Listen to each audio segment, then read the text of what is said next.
আর কোনো কথা নাই। সূরা হজ 40 নং আয়াতে কারিমা আমি তেলাওয়াত করেছি। এই আয়াতটাকে ঘিরে ফিলিস্তিন সহ মাজলুম মুসলমানদের পক্ষে আজকে মাহফিলে কথা বলবো ইনশাআল্লাহ। একটা আয়াতের তাফসীর যদি শুনে যেতে পারেন সওয়াব কত। আল্লাহর হাবিবের সাথ করেন খায়রুল লাকা মিন আন তুসাল্লি আলফ রাকাত, 1000 রাকাত নামাজ পড়লে যেমন সওয়াব হবে, এর চাইতে বেশি সওয়াব বান্দার আমলনামায় মালিক দিয়ে দিবে। সুবহানাল্লাহর আওয়াজটা একটু জোরে কি আপনারা বলতে পারবেন? সুবহানাল্লাহ যদি একবার বলেন।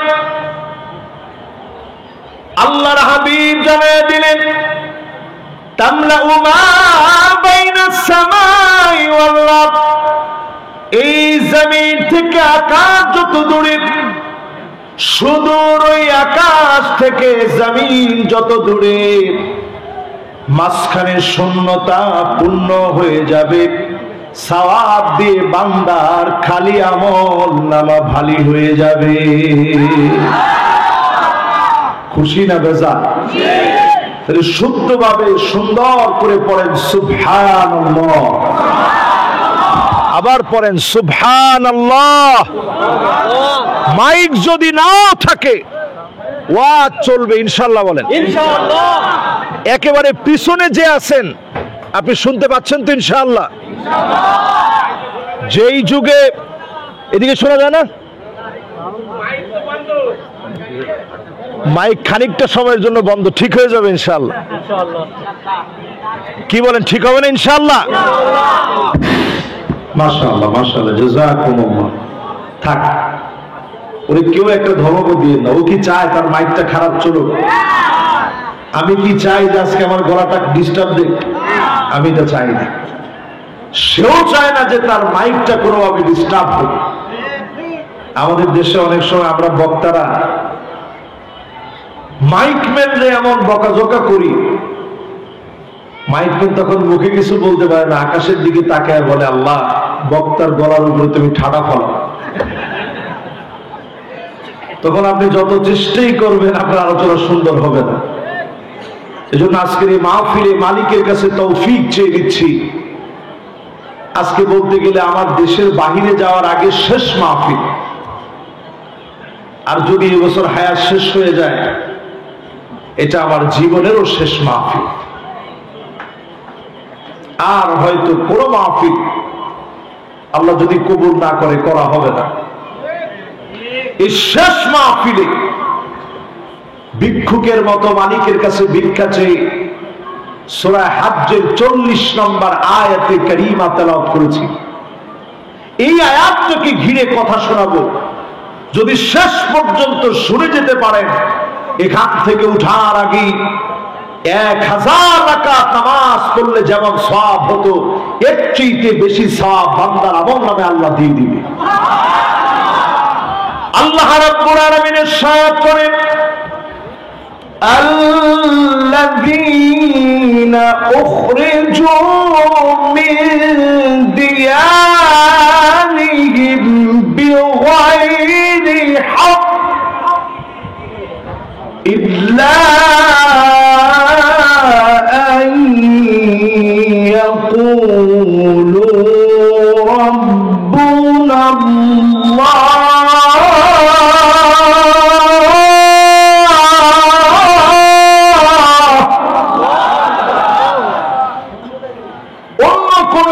ঘর থেকে বের করে দেয় না। আল্লাহ রাব্বুল আলামিন জানায়া দিলেন কোরআন শোনো, তারা ঘর থেকে বের করে দিবে, অন্যায়ভাবে তোমাদেরকে বের করে দিবে, জোরপূর্বক ঘর থেকে বের করে দিবে, অন্য কোনো কারণে বের করবে না।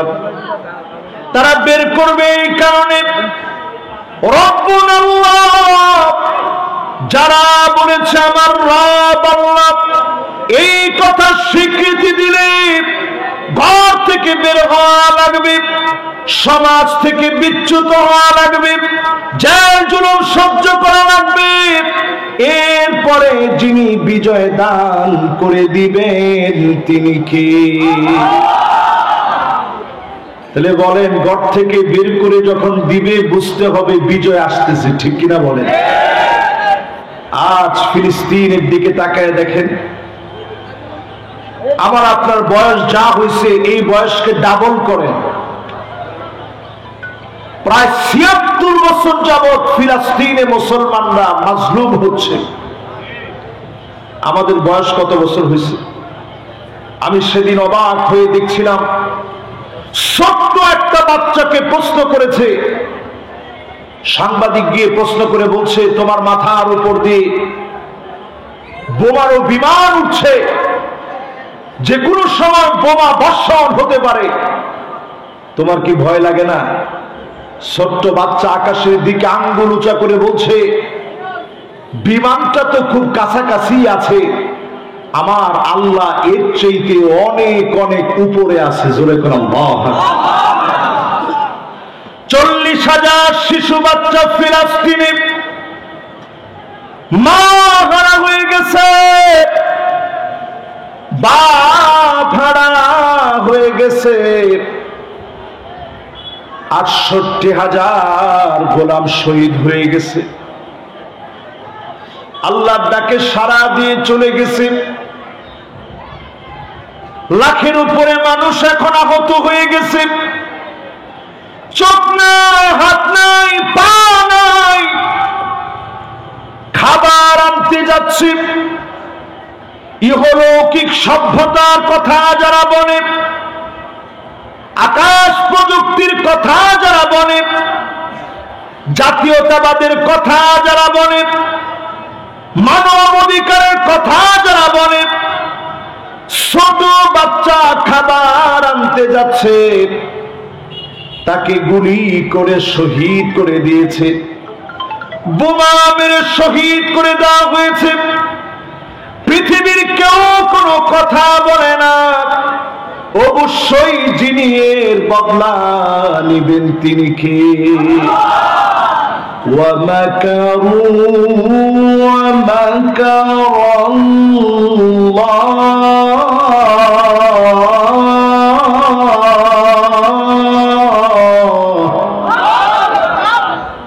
ওয়াল্লাহু খায়রুল মাকিরিন।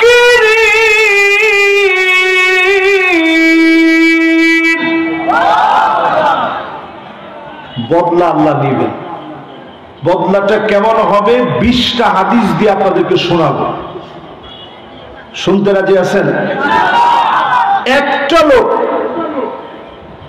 এই মাহফিল থেকে এখন আর নড়াচড়া করার সুযোগ নেই। আমি সব শুদ্ধা, সবাই আমরা মনোযোগ সহকারে দেখছেন আমি সব কেন শুনতেছে, এরকম সবাই দিলটা নিয়ে শোনেন। ২০টা হাদিস বলা শেষ, এরপরে আপনাদের কাছ থেকে আমি ছুটি নিয়ে বাড়ি চলে যাব ইনশাআল্লাহ। বাড়ি তো অনেক দূর, সেই পর্যন্ত যদি আল্লাহ যাওয়ার তৌফিক দেয়। ১ নম্বর হাদিস, আল্লাহর হাবিব বলেন, আকরু দারিল মুমিনিন, এই ফিলিস্তিন কোনদিন শূন্য হবে না, গাজা কোনদিন শূন্য হবে না, রাফা কোনদিন শূন্য হবে না, মুসলমানদের ক্যান্টনমেন্ট হবে ফিলিস্তিন। বলেন আল্লাহু আকবার। সময় সেই দিকে যাচ্ছে। চিরস্থায়ী মুসলমানদের ঠিকানা জমিনের যুক্তরাষ্ট্র, মুসলমানদের যুক্তরাষ্ট্র হবে ফিলিস্তিন। সময় আসবে এমন ফিলিস্তিনের বিজয় হবেই হবে, দুনিয়ার কেউ আটকা দিতে পারবে না, পারবে না, পারবে না।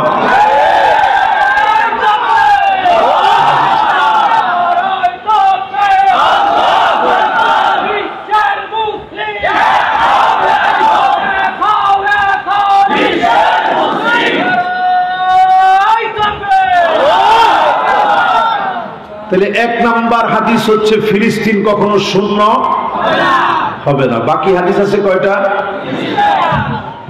19টা হাদিস এখনো বাকি আছে। আমি দেখি কয়টা হাদিস আপনারা ফিলিস্তিনের মহব্বতে মনে রাখতে পারেন। 2 নাম্বার হাদিস হলো আল্লাহুম্মা বারিক লানা ফি শামিনা। নবীজি দোয়া করলেন, আল্লাহ তুমি আমার শামের ভিতরে বরকত দিয়া দাও, তুমি আমার শামের ভিতরে বরকত দিয়া দাও। ফিলিস্তিন শামের অন্তর্ভুক্ত, সিরিয়া শামের অন্তর্ভুক্ত, লেবানন শামের অন্তর্ভুক্ত, জর্ডান শামের অন্তর্ভুক্ত। এই 4 দেশের ভিতরে বরকত আসবে, ফিলিস্তিনের ভিতরে বরকত আসবে, সিরিয়ার ভিতরে বরকত শুরু হয়ে গেছে। 12 বছর মার খাওয়ার পরে যিনি সিরিয়ার ভিতরে বরকত দিয়ে দিয়েছেন তিনি কে? এবার চিন্তা করেন, সিরিয়া মার খেয়েছে 12 বছর, আমাদের দেশে আমরা মার খেয়েছি কত বছর? তো বরকত আসা শুরু হয়েছে, আপনারা বুঝতেছেন না? এই যে মাহফিল আজকে আমির সাহেবের নাম নিছি, এই নাম তো দূরে থাক, ওনার নাম যদি পোস্টারের কোন কোনায় লেখা থাকতো যে পোস্টারটা অমুকের সৌজন্যে, মাওলানা মুখতার সাহেবের সৌজন্যে এই পোস্টার, তাহলে আমরা মাহফিলটা করতে পারতাম। আর উনি যদি স্টেজে এসে বসতো, একটা আলেম মানুষ তো, আপনি দলীয় পরিচয় বাদ দেন, আমরা কি মাহফিলটা করতে পারতাম? সুতরাং সময় আসবে এমন, দিক দিগন্তে প্রান্তে প্রান্তে কালেমার পতাকা পক পক করে উঠবে, কোন জালেম টাকা পর্যন্ত বাধা দিতে পারবে না, ঠিক কিনা বলে? 2 নাম্বার হাদিস বলছে শামের ভিতরে বরকত আসবে, এই বরকত বিশ্বময় ছড়ায় পড়ছে, জোরে করে আল্লাহু আকবার। তাহলে 2টা হাদিস গেছে, বাকি আছে কয়টা? 18টা। এবার 3 নাম্বার হাদিসটা শুরু করি। 3 নাম্বার হাদিসের ভিতরে 6টা পার্ট আছে। কয়টা? আল্লাহর হাবিব 1 নম্বরে বলেন উদুস সিত্তান বাইনা ইয়াদাইস সালাত, কিয়ামতের আগে 6টা বিষয় গুণে রাখবা। 1 নম্বরে মৌতি, আমি নবী দুনিয়া থেকে চলে যাব, উম্মত কোনদিন দেখবে না।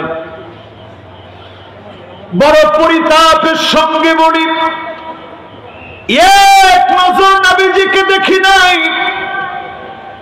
মক্কা মদিনায় যেতে পারি নাই। আল্লাহ নবী উম্মতের জন্য এত পরিমাণ কেঁদেছেন। আম্মা জান আয়েশা বলেন, প্রায় রাতে আমার ঘুম ভেঙে যেত কান্নার আওয়াজে।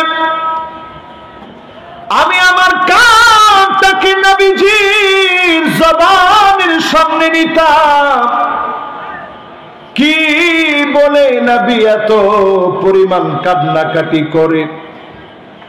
যখনই কানটা নিয়ে যেতাম, কান লাগায় শুনতাম, অন্য কিছু বলে নবী কান্দে না।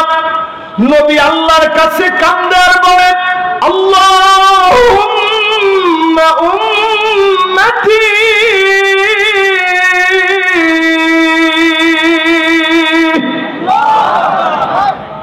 ও আল্লাহ আমার উম্মত, আমার উম্মত বলে নবীজি কাঁদলেন।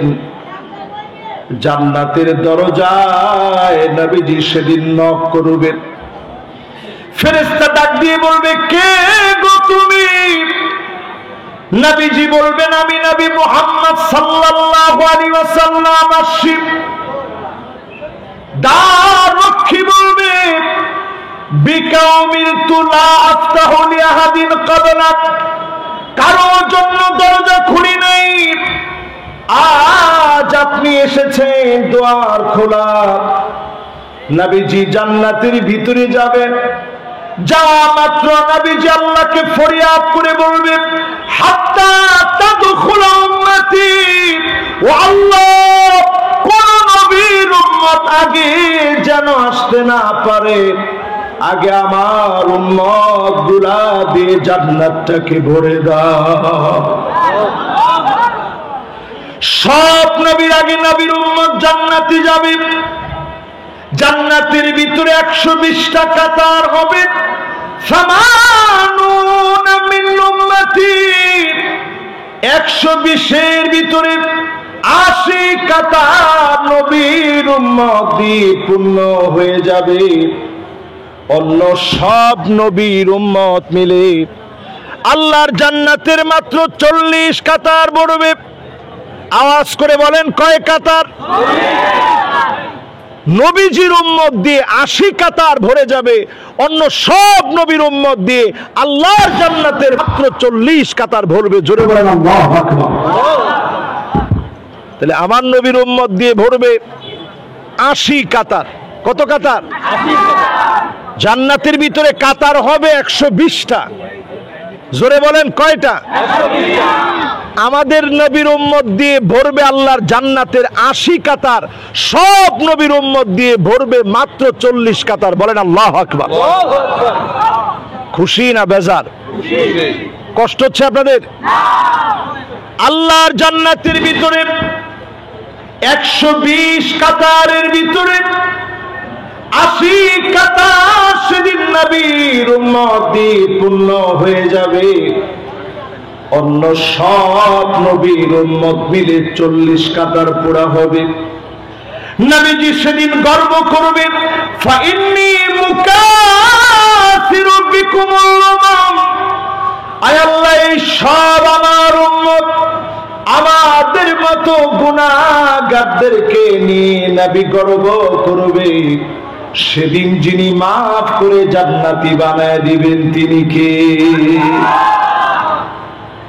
আপনারা একটু একটু হালকা হালকা ঘুরি ঘুরি বৃষ্টির ফোঁটা কি পড়ছে?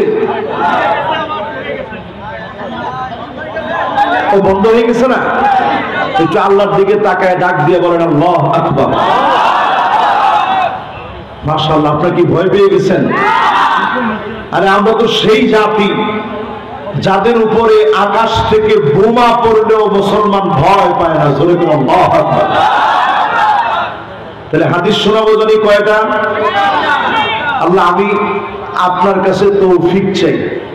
20টা তো আল্লাহ অনেক লম্বা, মাত্র 3 নম্বরে আসছে। আল্লাহ আপনি মেহেরবানি করে একটু সময় দিয়ে দিয়েন। পড়েন আমিন। বেশি সময় লাগবে না, আল্লাহ অল্প একটু সময় দিলে হবে। 3 নাম্বার বলতে গিয়ে বলেছি নবীজিকে আমরা পাবো না। এরপরে নবীজি বলছে উম্মত আঙ্গুলে গুনে নিবা, সুম্মা ফাতহু বাইতুল মুকাদ্দাস, আবার বাইতুল মুকাদ্দাস গর্জে উঠবে, আবার মুসলমানের বিপ্লবী ছড়া পড়বে। কামানের সামনে, বারুদের সামনে, মিসাইলের সামনে নারে তাকবীর, আল্লাহু আকবার স্লোগান দিবে। তাকবীর, তাকবীর।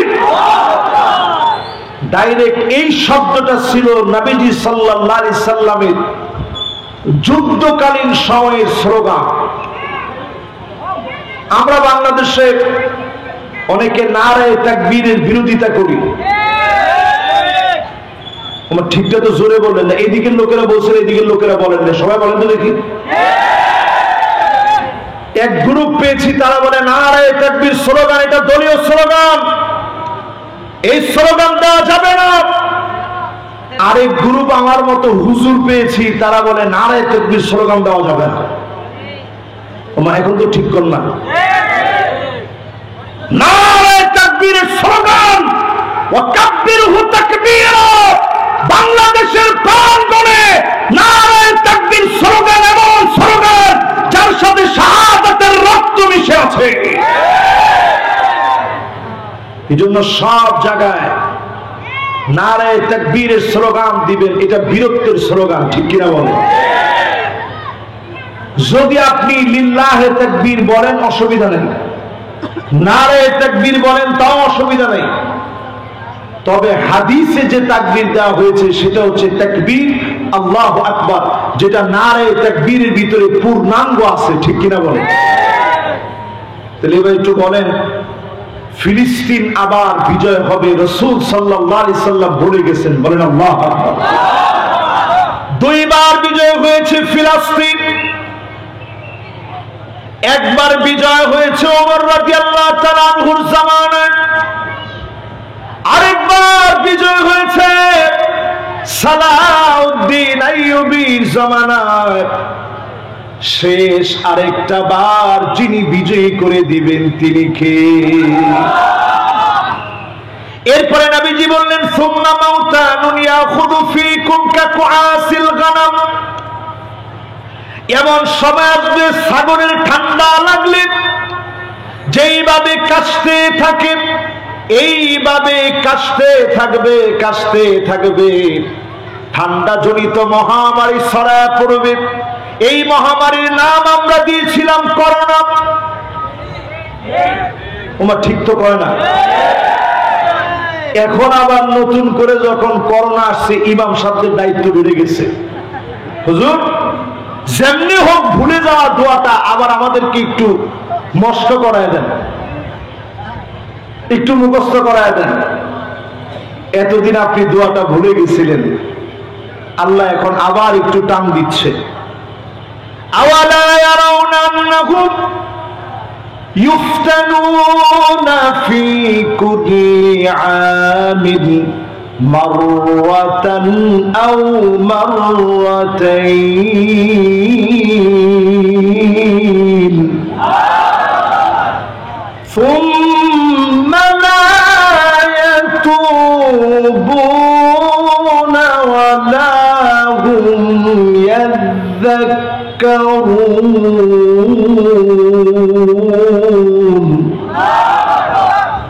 আল্লাহ রাব্বুল আলামিন জানায় দিলেন, প্রত্যেক বছরে একবার অথবা দুইবার আমি আল্লাহ তোমাদেরকে ধরব, পাকড়াও করব। এরপরে যারা তাওবা করবে মাফ করে দিব। তাকায় দেখেন, এরপরে আমরা তাওবা করি না, ফিরে আসি না। বাংলাদেশে ভয়াবহ সময় আসার আগে, আবার করোনা আসার আগে, ভয়াবহতা ছড়ায় যাওয়ার আগে আল্লাহর দিকে তাওবা করে ফিরে আসেন। জমিনে দিন কায়েমের সিদ্ধান্ত নেন। এই জমিনটাকে যিনি বালা মুসিবত মুক্ত করে দিবেন তিনি কে? এরপরে নবীজি বললেন হাতের ভিতরে গুণে রাখবা। দেখেন এগুলা সব চলে আসছে, কিন্তু যেগুলা গুণে রাখতে বলছে আমরা কিন্তু 3 নাম্বার হাদিসের ভিতরে আসছি। কয় নাম্বার? 3 নাম্বার হাদিসের 4th নাম্বার পাঠ হলো সুম্মা ইস্তিফাদাতুল মা হাত্তা ইউতার রাজুল 100 দিনার ফায়াযাল্লু সাখিতা। 100 দিনার দিলেও মন ভরবে না। এখনকার সময়ে টাকা দেখে 400 কোটি টাকা মেরে খাওয়ার পরে কেরানির মন পর্যন্ত ভরে নাই, ঠিক কিনা বলে? আবার গর্ব করে বলে আমার পিয়নে 400 কোটি টাকা মালিক। আর কি এই যে টাকাগুলো আপনি নিলেন, আরেকজন দরবেশ সাহেব ছিল, উনি এমন বেশ ধরছে, উনি এই লঙ্গি আর এই গেঞ্জিটা পরে যদি একটু ক্ষেতের মধ্যে ধান চাষ করতে নামতো, মনে হয় আর একটু সময় অন্তত শান্তি থাকতে পারত। আপনি দেখছেন এত ধনী হওয়ার পরেও ভালো একটা গেঞ্জি আর লুঙ্গিও বেশি নিয়ে যেতে পারে না। এই তো দুনিয়া। আরেকজন বিচারপতি মানি, তারে এমন ভাবে সিলেটের লোকেরা নাস্তা দিয়েছে, আমার মনে হয় নাস্তাটা যদি এই অঞ্চলের লোক দিত তাহলে আরো বেশি ভালো হতো। চিন্তা করছেন? সামান্য নাস্তা দেওয়ার পরে, দুনিয়ার নাস্তা খাওয়ার পরে তার অবস্থা এমন হয়েছে, তার গলার ভিতরে গামছা লাগায় যখন টান দিছে, তুই মানিক কেনা সে চিন্তা করছে আমি যদি বলতে যাই বিচারপতি মানি, তাহলে গলার ভিতরে এখনই ফাঁস লাগতে পারে। এই জন্য সেও মাথা লড়াই বলছে হ্যাঁ আমি মানি। কে এবার একটু চিন্তা করেন, আযাব দিয়ে পরীক্ষা নেন কে, আবার উঠায় নেন কে? আল্লাহর হাবিব বললেন এমন সময় আসবে চারদিকে সম্পদ বেড়ে যাবে, ক্রিপ্টোকারেন্সি বাড়বে। যারা এখানে আমার ডান এবং বামে আছেন, মাশাআল্লাহ, ডানে অনেকে আছেন, বামে অনেকে আছেন, সামনে অনেক অডিয়েন্স আছেন, আমার সম্মানিত প্রিয় ভাইয়েরা আছেন। বাংলাদেশে এখনো আমরা কেউ কার্ড তেমন ব্যবহার করি না, আমি নিজেই ব্যবহার করি না যেহেতু। তারপর কয়জন ব্যবহার করেন আমি জানি না। আপনি বিদেশ গেলে দেখবেন সব লেনদেন এখন শুধুমাত্র কার্ডের মাধ্যমে হচ্ছে। এটা ইহুদিদের ভয়াবহ একটা চক্রান্ত। আজকে আমি মিডিয়ার সামনে বলি, জিও পলিটিক্সের সবচেয়ে বড় ভয়াবহ ষড়যন্ত্র হচ্ছে ক্রিপ্টোকারেন্সিকে বাজারে এনে আপনার মূলধন, আপনার সম্পদ, আপনার স্বর্ণ, আপনার খনিজ সম্পদ সবগুলাকে হাতায় নিয়ে তারা হাওয়ার ভিতরে একটা টাকার অঙ্ক দেখাবে। এই যে ক্রেডিট কার্ডের ভিতরে টাকা এখন সব চলতেছে হাওয়ায়। আপনি দিচ্ছেন, পে অর্ডার করে দিচ্ছেন, জমি কিনতেছে মানুষ পে অর্ডার করে, কোটি কোটি টাকা পে অর্ডার করে জমি কিনা হচ্ছে, পুরো টাকাটা হাওয়ার ভিতরে। এটার নাম ক্রিপ্টোকারেন্সি। কিয়ামতের আগে এটা বাড়বে আর বাড়বে। শুধু ইহুদিরা সমৃদ্ধ হবে আমার সম্পদ দিয়ে, তারা সমৃদ্ধ হবে। এরপরে আল্লাহর জমিনে এমন সময় আসবে একটা জায়গাতেও জমিন তাদেরকে বরদাস্ত করবে না। বলেন আল্লাহু আকবার। পাঁচ নাম্বার না বলছি, না না না, 3 নাম্বার হাদিসের 5 নাম্বার অংশ। 3 নাম্বার হাদিসের 5 নাম্বার অংশ। আল্লাহর হাবিব বলেন লা ইয়াবকা বাইতুন মিনাল আরাবিল্লা দাখালাতুহু, আরবের সব ঘরে ঘরে ফিতনা ঢুকবে, এমন কোন ঘর নাই ফিতনা থাকবে না। এখন যদি প্রশ্ন করি, স্মার্টফোন নেই, বর্তমান প্রযুক্তির এই সময়ে স্মার্টফোন নাই, এমন মোবাইল নেই, এমন কয়জন আছেন? হাত তোলেন। অনেকে হাত তুলছে, আপনারটার মতো নেন, আমারটার মতো দরকার নেই। মানে এইরকম ফোন আছে, স্মার্টফোন, এরকম ডিভাইস কার কার নাই? একটু হাত তোলেন। মাশাআল্লাহ, হাত গুলো নামা। আপনাদের নাই? মাশাআল্লাহ মাশাআল্লাহ। এই আমির সাহেব একবার আমার মুখের কথাটা টাইনে নিস। উনি কইছে যে হুজুর উনাকে নাই, ছেলেগের আছে। এবার হাত তুলেন। একেবারে ঘরের ভিতরে এরকম কোন ডিভাইস নাই? মাশাআল্লাহ। 1 2 3 4 5 6 7 8 9 10 11 12 13 14 15 16 17 18 19 20 21 22 23 24 25। আলহামদুলিল্লাহ, অনেক আছেন। আল্লাহু আকবার, সুবহানাল্লাহ। এই মাটি আমার কাছে এত ভালো লাগে এই জন্য, এখনো শত শত মানুষ পাওয়া গেছে ঘরের ভিতরে স্মার্টফোন নামক ডিভাইস নেই। প্রযুক্তির এই সময় স্মার্টফোন নাই। এরকম যারা আছেন মোটামুটি অনেকটা ফিতনা থেকে আপনারা বেঁচে আছেন, ঠিক কিনা কম? এখন আগে আমরা এক সময় লুডু খেলতাম। লুডু আপনারা খেলছেন? কেমনে খেলে? ওই ছক্কা মারে, পাঁচ মারে, এরপরে গুড়ি একটা কাটে। এখনকার সময় আপনি তাকায় দেখেন, অনলাইনে বেট লেগে, অনেক্স বেট, মেল বেট সহ এরকম জুয়ার নানান সাইট আছে। এই সাইটের ভিতরে সারা রাত জেগে আমাদের সন্তানেরা এখন জুয়ার ভিতরে আসক্ত হয়ে আছে, ঠিক কিনা বল? সর্বশান্ত হয়ে গেছে। প্রিয় ভাইরা, এটা ইহুদিদের কত বড় চক্রান্ত, এটা আপনি এখনো টের পাচ্ছেন না। ইউটিউবটা খুললে আপনি দেখবেন, আমি ট্রেডিং করে খুব অল্প সময়ের ভিতরে গাড়ি বাড়ি করে ফেলেছি। ট্রেডিং এর মাধ্যমে ট্রেডিং করে খুব অল্প সময়ে আমি আমার নিজেকে ট্রেডিং করেছি। সুতরাং আপনিও যদি চান তাহলে এখনই যুক্ত হন, মাত্র $1 ব্যয় করলে হবে। এইরকম লক্ষ লক্ষ কোটি কোটি মুসলমানদেরকে তারা ধোঁকা দিচ্ছে, বোকা বানাচ্ছে। একজন মুসলমান যদি ট্রেডিং করতে গিয়ে জুয়া খেলে যদি মুসলমান ইনকাম করে, ওই মুসলমানের ইনকাম হারাম, হারাম এবং হারাম।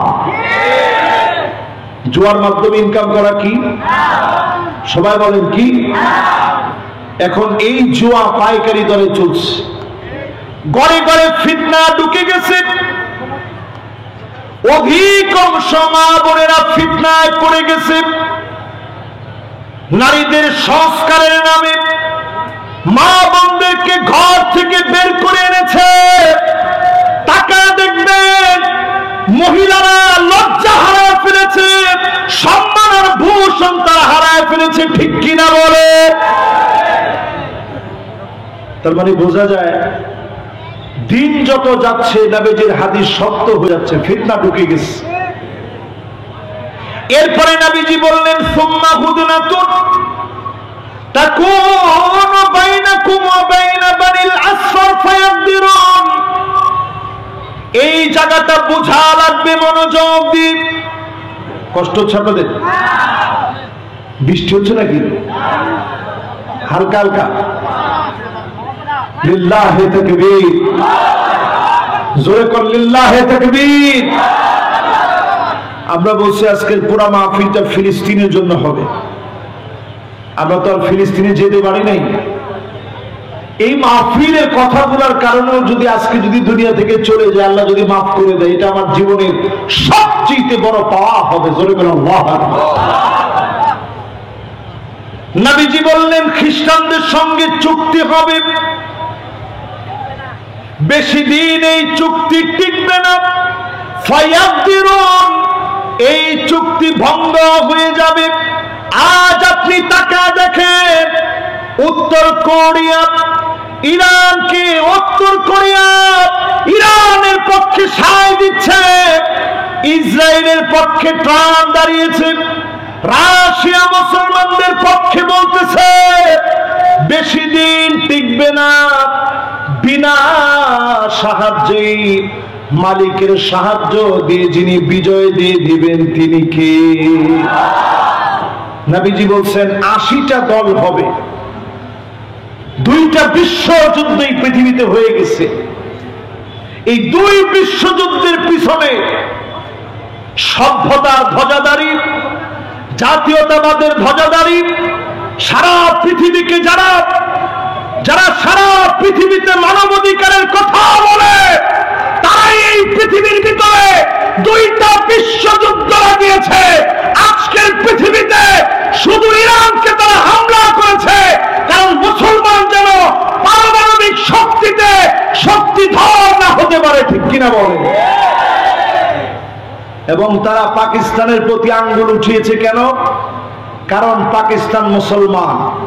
এখনো যদি আপনি পাকিস্তানের পক্ষে না বলেন, এখনো যদি আপনি ইরানের পক্ষে না বলেন, আল্লাহর আদালতে জবাব দেওয়া যাবে না। তারা সব এক হয়ে যেতে পারে।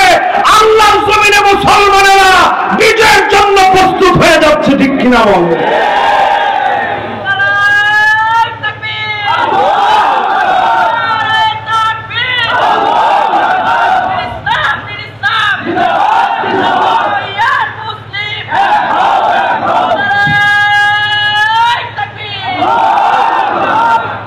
এবার আসুন পরের হাদিসটা আমরা যাই। 3টা হাদিস শেষ হয়েছে। কষ্ট হচ্ছে আপনাদের? 4 নম্বরে নবীজি জানায়া দিলেন বাদা আল ইসলামু গরীবা ওয়া সায়াউদু গরীবা তুবা লিল গুরবা।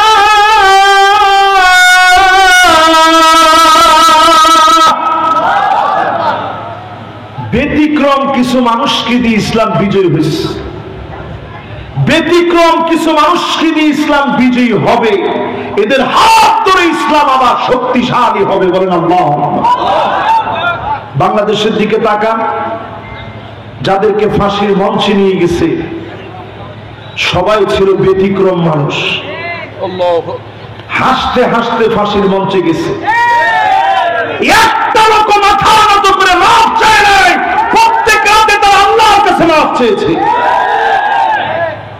ফাঁসির মঞ্চে গিয়েছে, ওই মুহূর্তেও তারা জালেমদের কাছে বলে নাই যে আমাদেরকে ছেড়ে দেন, জীবনের ভুল করছি। আমাদের প্রিয় আল্লামা জীবনের শেষ অবধি পর্যন্ত দিনের কথা মাইকে যেভাবে বলেছে, বিশ্বাস এইভাবে লালন করেছে। উনি যদি একটাবার বলতো যে আমি আমার জীবনের 50 বছর দাওয়াত দিয়েছি, ইসলামী আন্দোলনের পক্ষে বলাটা আমার জীবনের সবচেয়ে ভুল ছিল, আমার মেহেরবানি করে মাফ করে দেন, জিন্দেগিতে আর কোনোদিন বলবো না। 13 বছর তো দূরে থাক, উনার জীবনে 13 দিনও জ্ঞান হতো না, শুরু হয়েছে জমিনে আল্লাহর দিন কায়েমের স্বপ্ন দেখেছে, ঠিক কিনা? কিন্তু আপনি মনে রাখবেন, শেষে এসে তিনি একটা হাসি দিলেন, এমন রহস্যে ঘেরা একটা হাসি। আমি হাসিটা দেখে মাগরিবের নামাজে যখন যাচ্ছিলাম, আমার কাছে পরিষ্কার ভাবে মনে হয়েছে যে হুজুরকে তারা আর বাঁচতে দিবে না। আমি নামাজটা পড়ে যখন আসছি, আমার ভিতরে একটা মোচড় মেরে উঠছে। আমি শরীর খারাপ লাগায় আমি একটু শুয়ে পড়ছি। শুয়ে পড়ার পর হঠাৎ একটা ভূমিকম্প হচ্ছে।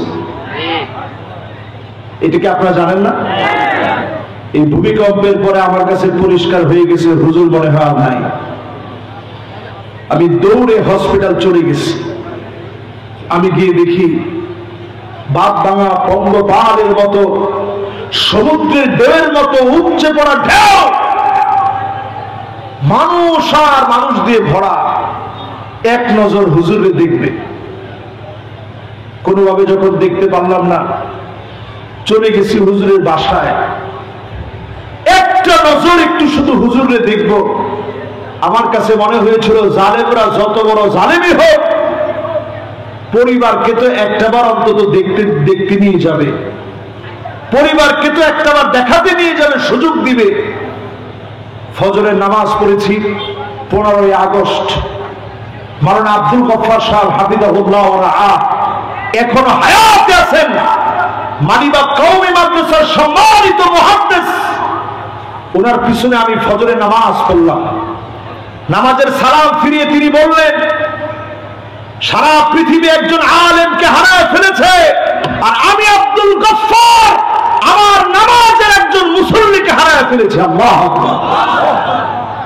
তিনি বলতেছিলেন, সারা রাত মাহফিল করে ফজরের নামাজটা তিনি জামাতের সঙ্গে আদায় করতেন।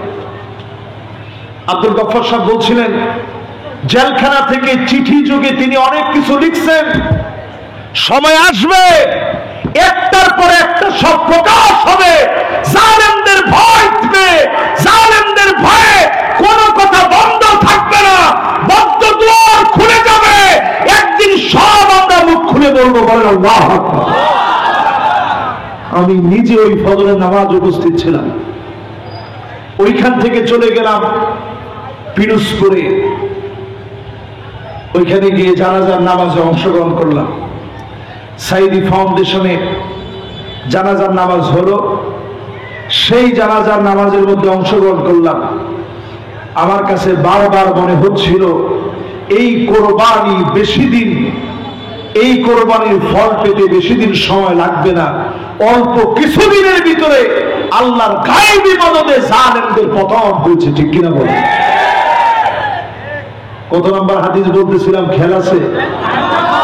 সবাই একটা আওয়াজ করে বলেন কয় নাম্বার? 4 নম্বরের পরে প্রিয় ভাইরা আমার 5 নম্বরে চলেন।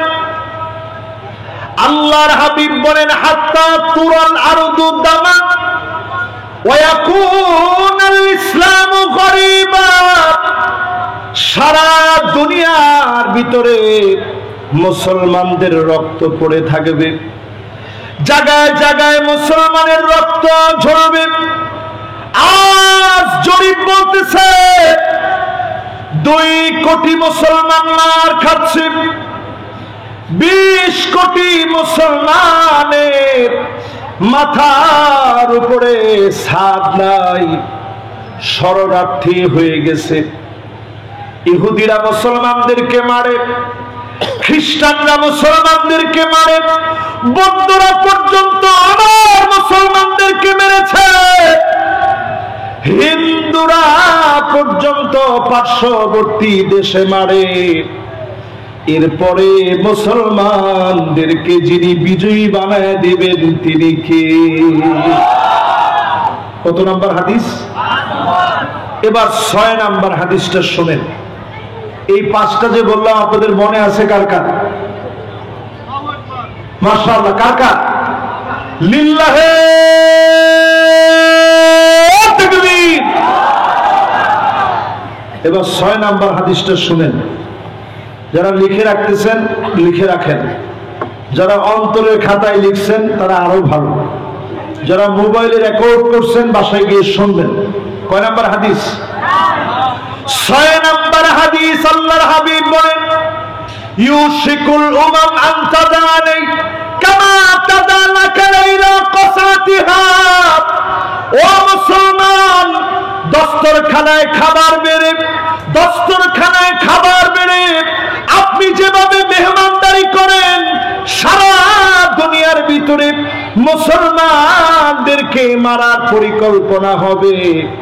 কখনো ইহুদিরা মারবে, কখনো খ্রিস্টান মারবে, কখনো হিন্দু মারবে, কখনো বৌদ্ধ মারবে, আমাদেরকে চাবায় চাবায় খাবে। অবশ্যই ঐক্যবদ্ধ হওয়া ছাড়া বাঁচার কোনো উপায় না। ঠিক কিনা বলেন? নবীজি কি শব্দ চয়ন করছে একটু চিন্তা করেন।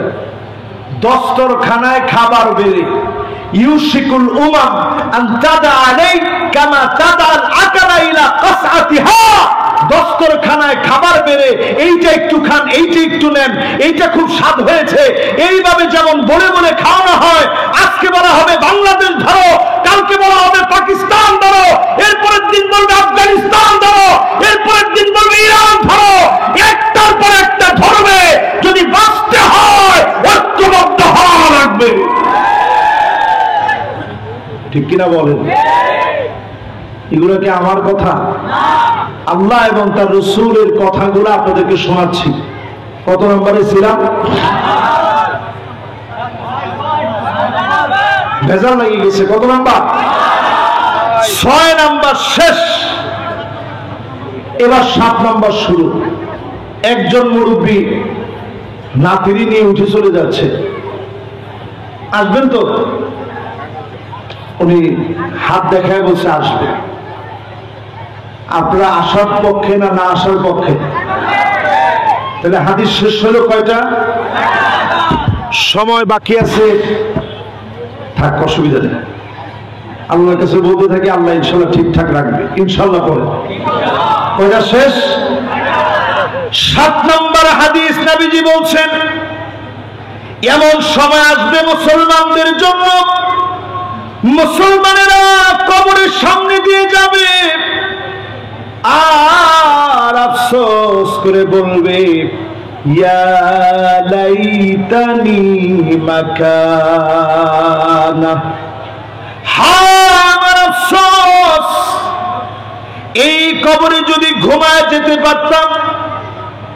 হাজার না, লাখ না, কোটি কোটি মুসলিম নিজের মা বাবা ভাই বোনকে হারিয়ে আল্লাহর কাছে প্রতিনিয়ত বলে, আল্লাহ কবরের ভিতরে যদি ঘুমায় যেতে পারতাম, আমি যদি কবরে চলে যেতে পারতাম। ছোট্ট একটা বাচ্চার ভিডিও দেখেছি। ছোট্ট একটা বাচ্চা আয়নার ভিতরে মুখ দেখতেছে, ভাঙা একটা আয়না, মুখ দেখতেছে, তার চুল পর্যন্ত মানসিক যন্ত্রণার কারণে উঠে গেছে। সে বারবার আল্লাহর কাছে বলতেছে, আয় আল্লাহ, দুনিয়ায় আর বাঁচতে চাই না, আমাকে তুমি জান্নাতের অধিবাসী বানাও। জান্নাতে তো রিজিকের কোনো অভাব নাই। ফিলিস্তিনের ছোট ছোট বাচ্চাগুলা যখন কাঁদতেছে, এখনো যদি বিবেক নাড়া না দেয়, আল্লাহর কসম যিনি আরো বড় পরীক্ষা নেবেন তিনি কে? কত নাম্বার শেষ? 7 নম্বরের পরে এবার আসেন কত নাম্বার? 8 নম্বরে প্রিয় ভাইরা আমার, এমন সময় আসবে মুসলমানদের জন্য, নবীজি বললেন ওয়াইলুল লিল আরব, ধ্বংস আসবে আরবের জন্য। আওয়াজ করে বলেন কাদের জন্য? নবীজি আবার বললেন ওয়াইলুল লিল আরব, ধ্বংস আসবে আরবের জন্য। কয়বার হলো? 2 বার। আবার বলছেন ওয়াইলুল লিল আরব, ধ্বংস আসবে আরবের জন্য। কয়বার হলো? 3 বার নবীজি যখন ধ্বংসের কথা বললেন, পাশ থেকে উম্মে সালামা ডাক দিয়ে বলতেছে, নবী আমরাও কি ধ্বংস হয়ে যাব? ওয়াফিনা সালিহুন, আমাদের ভিতরে এত নেককার, এত দিনদার, এত আল্লাহওয়ালা আছে, আমরা কি ধ্বংস হয়ে যাব? আল্লাহর হাবিব বললেন ধ্বংস হয়ে যাবে ইযা কাসুরাল খাবাস, খারাপি যদি আরবের ভিতরে বেড়ে যায়, আরবকে যিনি ধ্বংস করে দিবেন তিনি কে?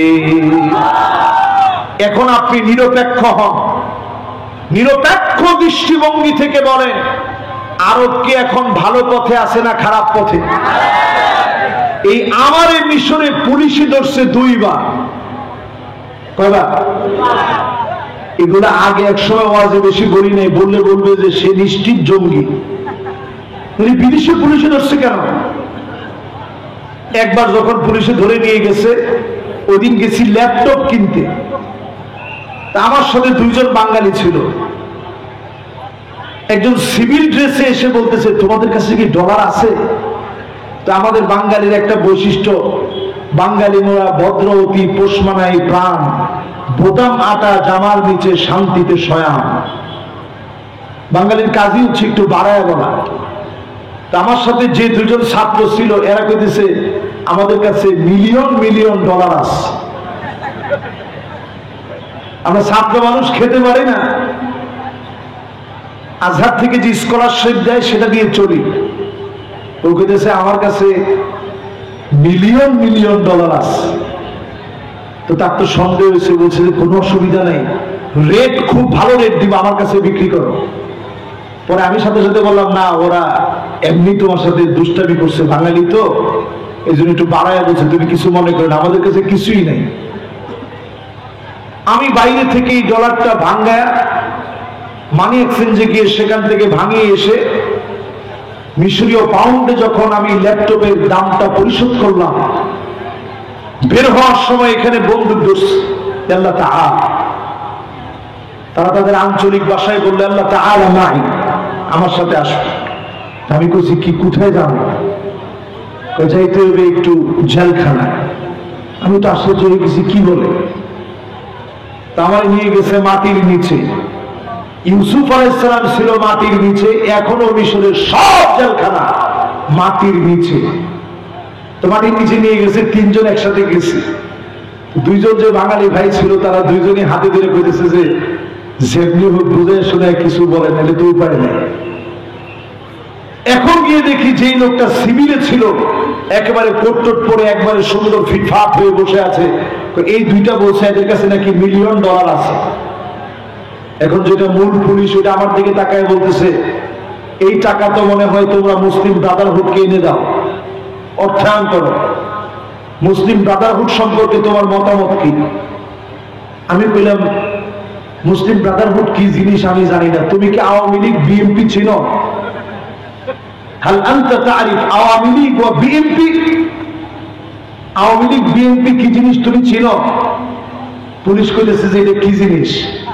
আমি কেটেছি বাংলাদেশের 2টা দল, তুমি চিনো? কয় না, আমি তো চিনি না।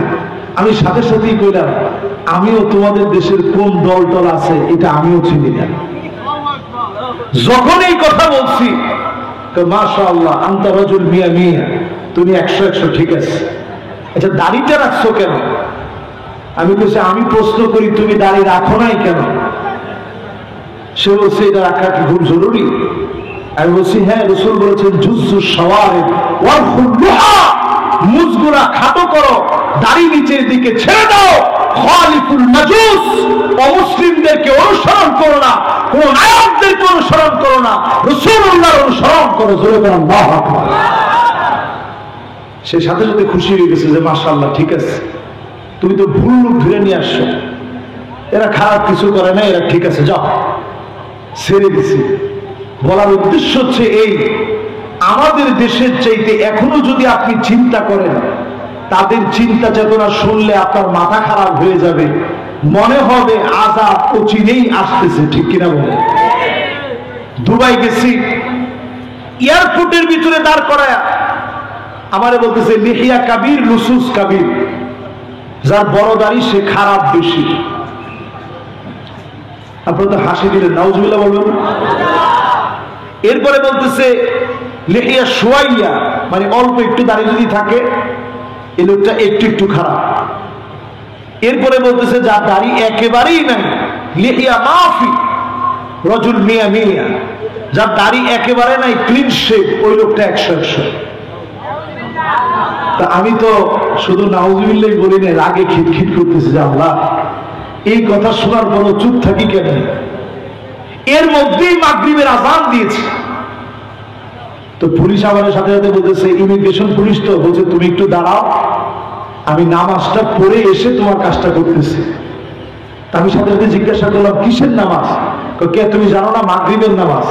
আমি একটু আগে তুমি যে কথা বলছো, আল্লাহ কি তোমার কাছ থেকে নামাজ নিবে? বলতেছে আদ-দীন ফিল মসজিদ, দিন হচ্ছে মসজিদে, দিন এইখানে না, এইখানে যা বলি মসজিদে গিয়ে ইবাদত করলে আল্লাহ নিবে। জোরে করে নাউজুবিল্লাহ। এটা সেকুলারিজমের সবচেয়ে বড় কথা। দিন শুধু মসজিদে নয়, দিন আমার পার্লামেন্টে থাকবে, মাদ্রাসায় থাকবে, রাস্তাঘাটে থাকবে, আমার নিবাসে থাকবে, চলন বলন কথন আমার নেতা দিনের পক্ষে চলতেই হবে, না হলে সে আমার নেতা হতে পারে না।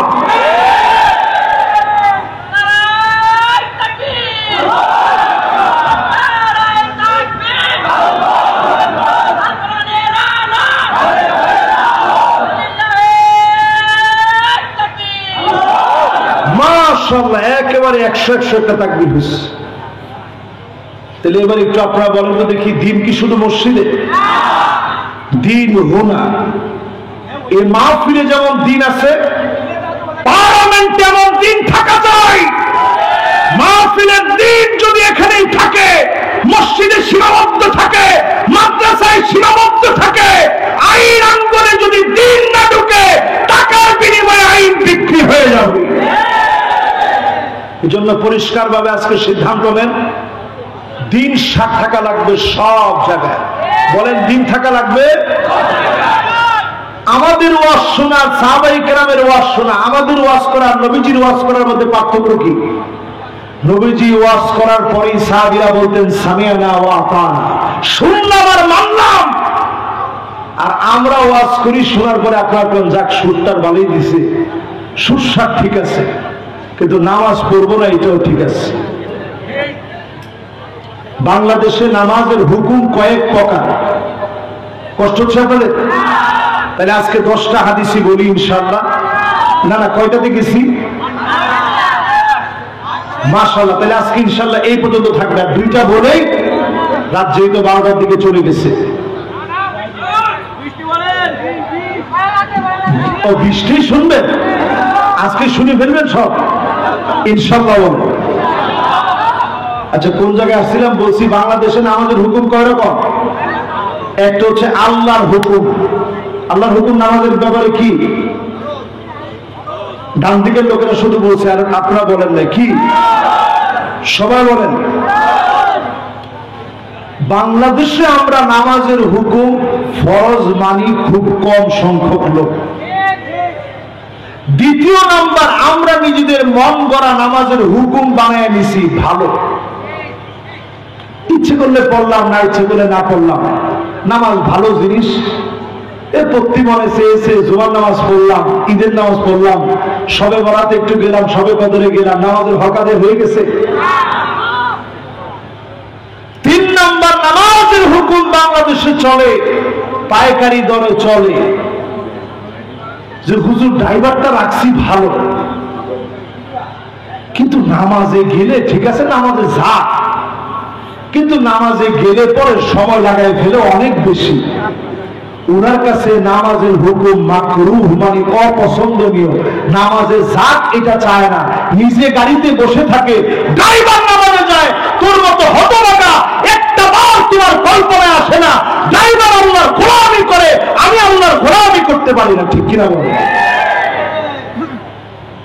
আরেক প্রকারের মানুষ নামাজের হুকুম নিয়ে বসাইছে, নামাজ দেখতেই পারে না, শ্রমিকদেরকে বলে খবরদার আমার কোম্পানিতে নামাজ পড়া যাবে না, ওর কাছে নামাজের হুকুম হারাম। নামাজের হুকুম কি? জোরে কর নাউজুবিল্লাহ। এই সব কিছু শোনার পরে যদি নামাজ কায়েম করা লাগে, 54 বছরের সব দেখা শেষ, সামনে যদি হয় আল কোরআনের বাংলাদেশ, তবেই নামাজ কায়েম হবে। একটা লোক নামাজ ছাড়া থাকতে পারবে না, পারবে না, পারবে না।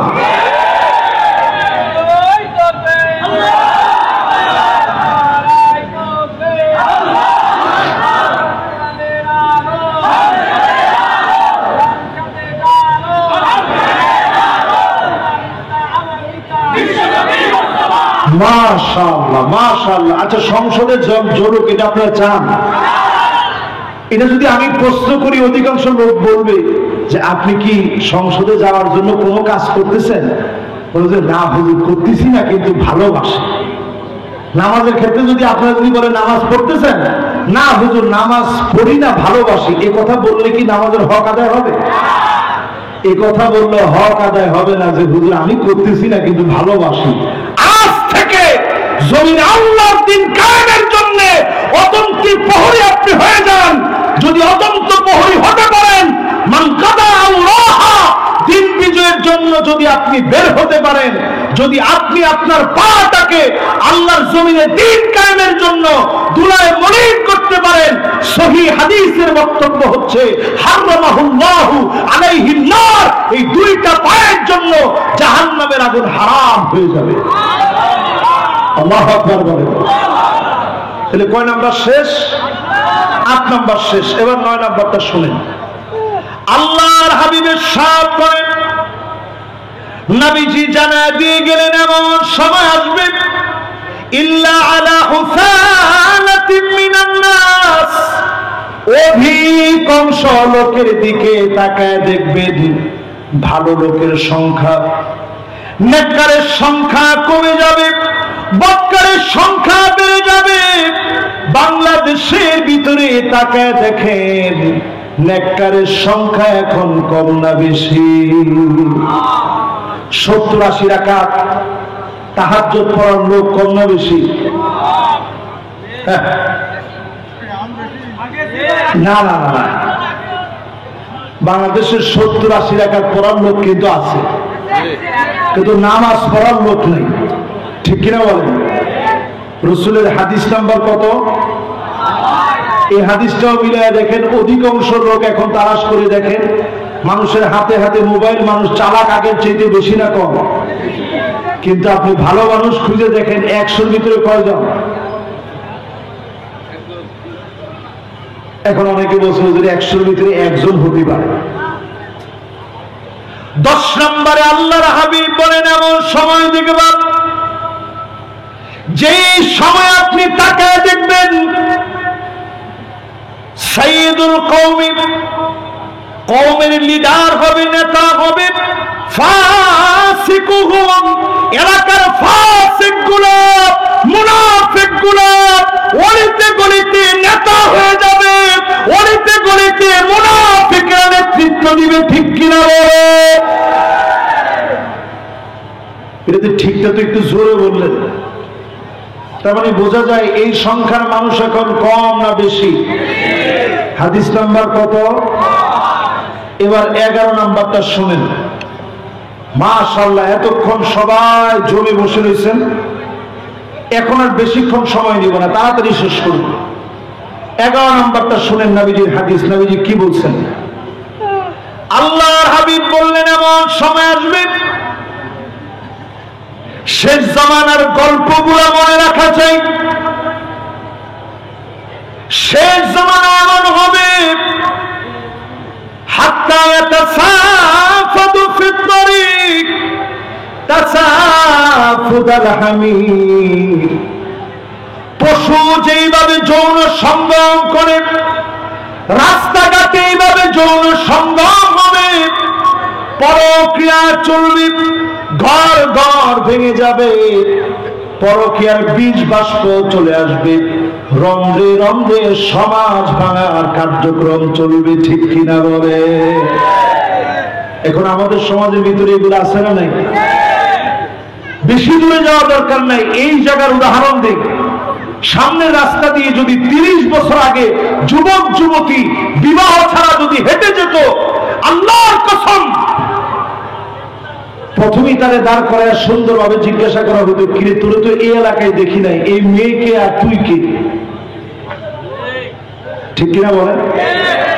আর এখন যদি এরকম কোন সাওয়ালকে আপনি যদি জিজ্ঞাসা করেন তুই কে আর মেয়েকে, বলবে আমি তোর বাপ আর এ তোর মা। আরে কথা কয় না?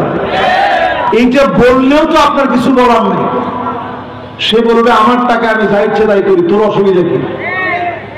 এরপরে যদি আপনি বলেন যে আমি মুরব্বী মানুষ, তোর তো এক ঠ্যাং কবরে চলে গেছে। আহারে মুসলমান, চরিত্র বিধ্বংস হয়ে যাবে, মানুষ মানুষ থাকবে না, পশুর মতো চরিত্র হয়ে যাবে। 2 দিন আগেও দেখলাম লাইভে এসেছে, ছেলে মেয়ে লাইভে এসেছে, বেহাপনার শেষ নাই। কপল ব্লগ এখন চলছে সর্বত্র। যারা ফ্যামিলিকে দিয়ে ব্লগ বানিয়ে যারা ইনকাম করে, আল্লাহর কসম তারা জৈন সুশ্রীকে ছড়ায় দিচ্ছে। ঠিক কিনা বলেন? যৌন সুশ্রী তারা ছড়িয়ে দিচ্ছে। এটা শেষ জমানার গল্প বলতে গিয়ে নবীজি বলে গেছেন। এখন ঘরের ভিতরে আপনি কি করেন, কি বানান, সব আপনি লাইভে নিয়ে আসছেন, আকাশ প্রযুক্তির কাছে এনে তুলে দিচ্ছেন। কয় নাম্বার এটা?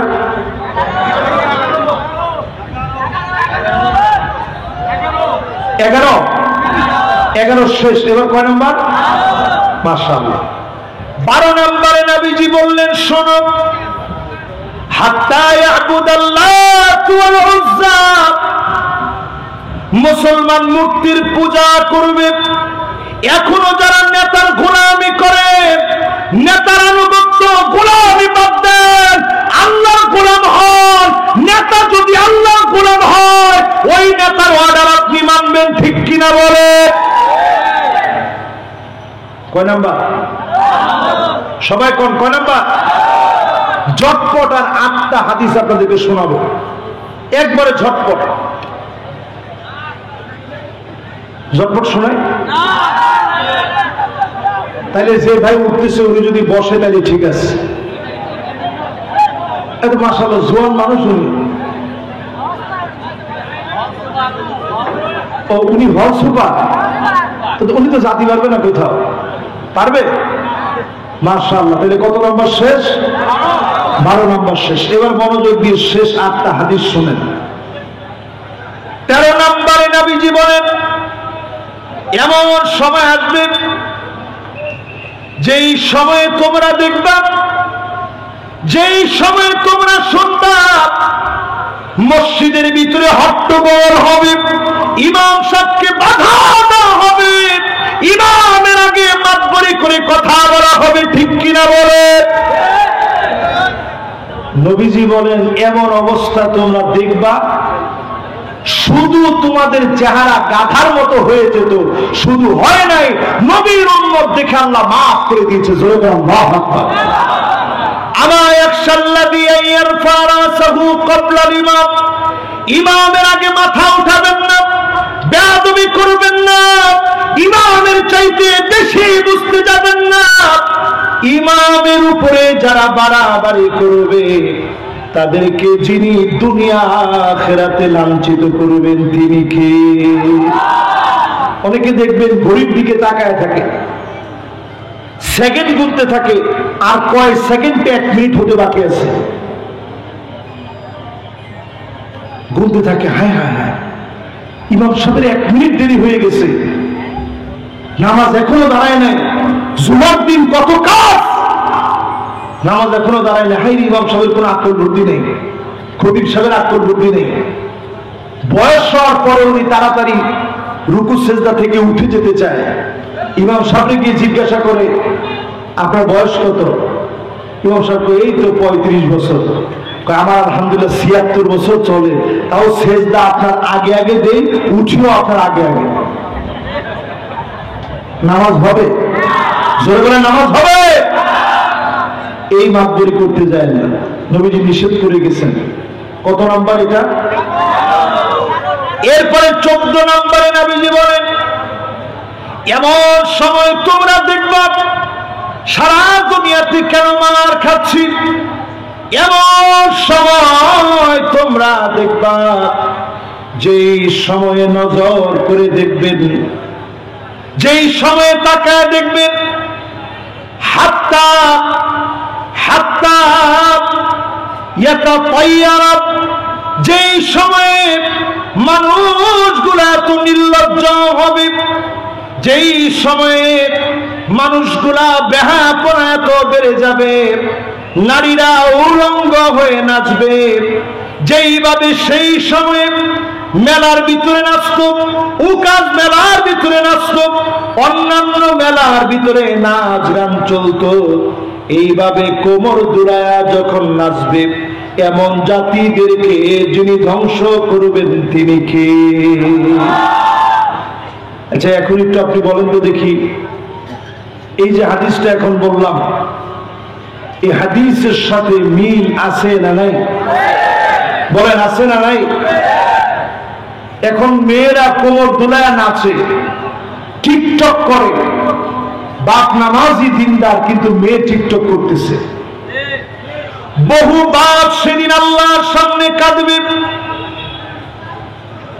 আল্লাহ পাক সেদিন বলবে, ও নামাজি, জান্নাতে যাওয়ার আগে তোমার চোখে পানি কেন? সেদিন লোকটা বলবে, আল্লাহ,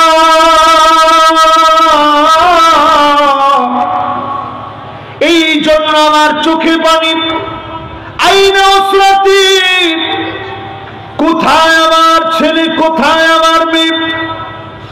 আল্লাহ বলবে, ফেরেশতারা রে, আলহাকনা বিহিম যুররিয়াতাহুম, তার ছেলে তার মেয়েকে মিলায় দাও। ছেলে মেয়েদেরকে সেদিন নিয়ে আসবে, অধিকাংশ বাপ তাকায়া দেখবে ছেলের গায়ে জাহান্নামের পোশাক, মেয়ের গায়ে জাহান্নামের পোশাক পরা। আলহাকনা বিহিম যুররিয়াতাহুম ওয়া মা আলাতনাহুম মিন আমালিহিম মিন শাই। ছেলে মেয়ের গায়ে জাহান্নামের পোশাক পরা থাকবে। মা বাপ সেদিন হয়রান পেরেশান হয়ে যাবে। সেদিন মা বাপ জান্নাতের দরজায় দাঁড়ায় দাঁড়ায় কাঁদবে। আজকে আপনি নিজে মা হয়ে কল্পনা করেন আপনার মেয়ে নাচ গান করে, বাপ হয়ে কল্পনা করেন আপনার ছেলে আপনার মেয়ে টিকটকে ফায়সা গান বাজনা করে। সমাজ ধ্বংস হয়ে যাচ্ছে, জুয়া ঢুকে যাচ্ছে, মদ আফিম মেরে চুয়ে না, ইয়াবা ফেন্সিডিল প্যাথিডিল হেরোইন রন্ধ্রে রন্ধ্রে ঢুকে যাচ্ছে। আজকে যদি সজাগ না হন সন্তান হারায় যাবে।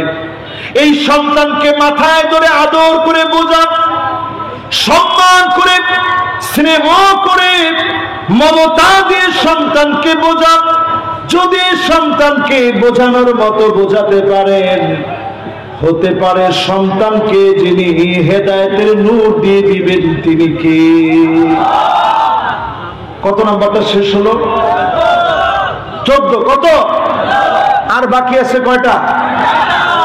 লিল্লাহে তাকবীর। মাশাআল্লাহ, বাকি 6টা। 14 পরে এবার 15 নাম্বারটা শুনেন। নবী আলাইহিস সালাতু ওয়াস সালাম আমাদেরকে জানায় দিলেন এমন সময় আসবে লুকা ইবনে লুকা, নিকৃষ্ট লোকেরা পৃথিবী চালাবে। এখন একটু তাকায় দেখেন, সৌদি যারা চালাচ্ছে খুব ভালো মানুষ না? না, একটু জোরে বলেন, ভালো মানুষ? মিশর যে চালাচ্ছে, সিসি, আমার মনে হয় সিসি করা ছাড়া বাংলাদেশের লোকদের আর কোন শব্দ তার ক্ষেত্রে নাই। মুর্সির মতো প্রতিষ্ঠিত আল্লাহর গোলামের কাছ থেকে ক্ষমতা ছিনিয়ে নিয়েছে। আমি তখন মিশরে ছিলাম, আমি কি পরিমাণ কাঁদছি আমি বোঝাতে পারবো না। মুর্সি সব সময় 4টা আঙ্গুল দেখাতো, যখনই ওনাকে উঠাতো 4টা আঙ্গুল দেখাতো। এরদোগান তিনিও 4 আঙ্গুল দেখালেন। এরপরে রাশেদ গানুসি তিনিও 4 আঙ্গুল দেখালেন। এমনকি ইউসুফ কারদাবি রাহমাতুল্লাহ আলাইহি তিনিও 4 আঙ্গুল দেখান। তিনিও 4 আঙ্গুল দেখাতেন। ওয়ার্ল্ডের সব মুসলিম স্কলার এখন 4 আঙ্গুল দেখান। এর কারণ হচ্ছে নাসরুম মিনাল্লাহি ওয়া ফাতহুন করিব, সাহায্য আল্লাহর পক্ষ থেকে আসবে, অবিসম্ভাবী বিজয় মুসলমানদের হবে, কেউ আটকে দিতে পারবে না, পারবে না, পারবে না। সময় আসতেছে মুসলমানদের, এই জন্য সবাই 4টা আঙ্গুল দেখাই গেছে। আজকে থেকে আমাদের সামনে যারা বসা আছেন 2 আঙ্গুল আর দেখাবেন না। রেজাল্টের পরে 4 আঙ্গুল। জেলে নিয়ে গেল, এখন থেকে সব সময় ছবি উঠাইতে হলে 4 আঙ্গুল। যারা ইহুদিদের এজেন্ডা বাস্তবায়ন করতেছে, অনেক নায়ক গায়ক বিভিন্ন ব্যক্তিবর্গ দেখবেন এই 2 আঙ্গুল দেখায়, এটা শয়তানের শিং। কেউ দেখায় 3 আঙ্গুল, এটা তৃপ্তবাদ। এই কোনটা আমরা দেখাবো না। ভিক্টোরি এটা খ্রিস্টানরা দেখায়, এই কোনটা আমরা না দেখি, আমরা সরাসরি দেখাবো 4টা আঙ্গুল, বুঝায় দেব নাসরুম মিনাল্লাহি ওয়া ফাতহুন করিব, আগামীর বিজয়, আল্লাহ প্রদত্ত বিজয়, অবিসম্ভাবী নিশ্চিত মুসলমানদের বিজয়। পিআরসি জরিপ বলছে, এটা খ্রিস্টানদের জরিপ নিয়ে, আমাদের না। তাদের জরিপ বলতেছে 2050 পর্যন্ত যেইভাবে এখন চলতেছে, এইভাবে যদি চলতে থাকে সবচেয়ে বেশি হবে মুসলমানদের সংখ্যা, সবচেয়ে প্রভাবশালী হবে দুনিয়ার ভিতরে আল্লাহর গোলাম মুসলমানেরা। জোরে বলেন আল্লাহু আকবার। এই জন্য ইহুদিদের মাথা নষ্ট হয়ে গেছে। তাহলে এখন কয় নাম্বারে আছেন? জোরে কর। 15 নাম্বার শেষ, আর 5টা হাদিস বাকি আছে। 16 নম্বরে আল্লাহর হাবিব বলেন, তোমরা নিজের চোখে দেখবা হাত্তা ইয়াকতুলা জারহু, প্রতিবেশী প্রতিবেশীকে মারবে। হাত্তা ইয়াকতুলা আখাহু, ভাই ভাইকে মারবে। হাত্তা ইয়াকতুলা আবাহু, মা বাপকে পর্যন্ত শহীদ করে ফেলবে। এখনই আমরা দেখি, কিছুদিন পরে পরে ফেসবুকে আসে সন্তান বাপকে মারতেছে, রক্তাক্ত করে ফেলেছে, ড্রেনের ভিতরে বাপ পড়ে গেছে, তারপরেও সন্তান মারছে, মাকে গোয়াল ঘরে ফেলে রেখেছে। এই দৃশ্যগুলা যখন দেখি আমার মনে হয় মুসলমানদের এখনই সময় ফিরে আসার। মা বাপকে এখনই চিনেন, মা বাপের কাছ থেকে দোয়া নিয়ে চলেন। অবশ্যই যিনি আমাদেরকে বিজয় দান করবেন তিনি কে? মা বাপকে বলবো সন্তানদেরকে বিবাহ শাদী সহজ করে দিবেন। আইসারুহা মাউনা, আমাদের দেশে লিভ টুগেদারকে সহজ করা হয়েছে। প্রেম ভালোবাসা অবৈধ সম্পর্ককে প্রমাণ করা হয়েছে। বিবাহকে নিষিদ্ধ করা হচ্ছে। বিবাহকে সময় বেঁধে দিয়ে কঠিন করার মধ্য দিয়ে জেনা ব্যভিচারকে ছড়ায় দেওয়া হচ্ছে। ঠিক কিনা বলেন? এই জন্য সচেতন হতে হবে। যারা এখানে গার্জিয়ান আছেন, মা বাপ হিসেবে দায়িত্ব পালন করবেন। বাপ হিসেবে আপনার দায়িত্ব তিনটা। এক নাম্বার, আপনার ভালো সন্তানের জন্য নেককার স্ত্রী নির্বাচন করা। জোরে কোন কি? আজকে থেকে মনে মনে চিন্তা করেন নেককার স্ত্রী হওয়া লাগবে। আপনি বক্কার হলে স্ত্রী নেককার হবে না। আপনি খারাপ ভিডিও দেখলে স্ত্রী নেককার হবে না। যদি আপনার প্রজন্ম ভালো বানাতে চান, 20 বছর আগ থেকে প্ল্যান করেন, বালেগ হওয়ার পর থেকে নিজেকে কন্ট্রোল করেন। যৌন চাহিদায় চরিতার্থ হয়ে যৌবিক চাহিদা চরিতার্থ করার জন্য পাগল হওয়া যাবে না। নিজেরে কন্ট্রোল করেন। আপনার প্রজন্ম আল্লাহর ওলি হবে। এই প্রজন্ম যুগ জিজ্ঞাসার সমাধানে জমিনে আল্লাহর দ্বীনকে কায়েম করবে। ঠিক কিনা বলে? এক নাম্বার কাজ, নেককার দেখে স্ত্রী বিয়ে করবে। 2 নাম্বার কাজ, সন্তান হওয়ার পর সুন্দর একটা নাম রাখবেন। সিন্টু, মিন্টু, পিন্টু, পসা, বাসি, পরাশ, এগুলো না। শ্রীকান্ত, সূর্য, কৃষ্ণ, এগুলো না। নাম রাখবেন আব্দুল্লাহ, আব্দুর রহমান, আহমদ, হুমায়ুদি, যত সুন্দর সুন্দর নাম আছে ইসলামী নাম রাখবেন। পারবেন তো? 3 নাম্বার, আপনার কাজ হচ্ছে সন্তান আপনার কাছে পাওনা, আল্লাহর কাছে মামলা করবে কিয়ামতের দিন। 3 নাম্বার পাওনা হচ্ছে ছোটবেলা থেকে তাকে ছোটবেলায় আল্লাহর পরিচয় জানান। প্রথমেই তাকে একতারা, দুতারা, সেতারা শিখান না, আল্লাহর পরিচয় শিখান। কত নম্বর হাদিস গেল? 17 না? 16 গেছে, বাকি আছে কয়টা? 17 নম্বরে আল্লাহর গোলাম যারা বসছেন, এই মাহফিলে যারা শুনছেন, নবীজি জানায় দিয়ে গেলেন, হাত্তা তাউদ আরদুল আরব উরুজান ওয়া নাহারা, গোটা আরবটা সবুজ হয়ে যাবে। পানি আর পানি আরবের ভিতরে আসবে। বর্তমান সময়ে তাকায় দেখেন, সৌদির ভিতরে সবুজ হয়ে গেছে। মরুভূমিতে বৃষ্টি হচ্ছে, বন্যা হচ্ছে। এই বিষয়টা কাকতালীয়, স্বাভাবিক না। আল্লাহ বুঝায় দিচ্ছে, এখনো যারা ফিলিস্তিনের পক্ষ নেয় নাই, আগামী দিনে তারা আল্লাহর আযাবে পাকড়াও হবে। ঠিক কিনা বলে? ফিলিস্তিনের মানুষগুলা পানি পাচ্ছে না, ছোট ছোট বাচ্চারা পানি পায় না। এই জন্য আল্লাহ পানি দিয়ে আযাব দিবে। আগামীর আরবকে পানি দিয়ে পাকড়াও করবে। যদি সোজা না হয় আল্লাহ তাআলা সোজা করে দিবে। ঠিক কিনা বলেন? এরপরে আসেন, কত নম্বর গেল? 17-র পরে